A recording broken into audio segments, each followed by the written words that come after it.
how Trump got in Americans' heads and stayed. He excelled at tapping into the information ecosystem where minority and young voters express their identity. Everyone is in a TG. That is my official diagnosis of America's post-election hangover in my world. My phone is full of text messages from people I haven't heard from in years, looking for commiseration.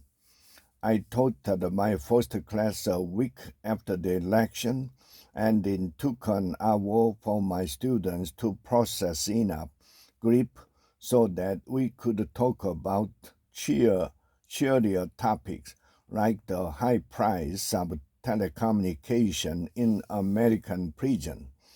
I'm aware that a big part of America is living its wildest dreams, but in my corner of the world, one big question lingers. How did we get here? The long and the short of it is that circumstance and history forces Kamala Harris, a potential change candidate, to run as an incumbent during a global anti-incumbency, pro-authoritarian political wave.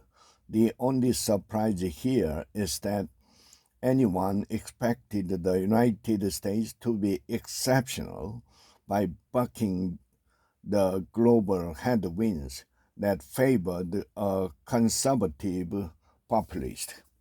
When Trump talks, he often sounds like a rambling podcaster bro.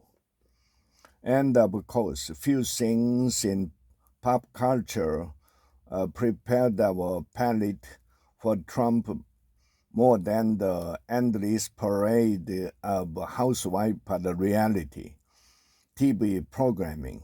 After you watch a few thousand hours of competitive wipedom that is scored in creative insult, Trump might sound crass, but he won't necessarily sound offensive. More important, he is promising exactly what your favorite thread wipe promises, that you can buy or vote your way back to the economic Shangri-La of post-World War II America. Then there are the values, the influencers.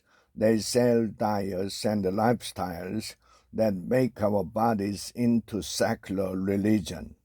If I do any more mindful, radical self-care, I'm going to exfoliate myself into not existing. Maybe that's the point, for people like me to disappear.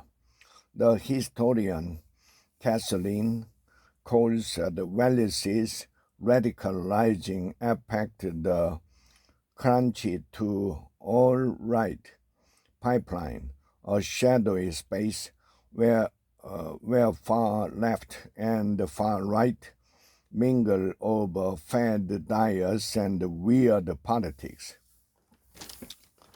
By cozying up to Kennedy, Trump was able to code himself as a standard bearer for these ideas, even if he doesn't necessarily embody them.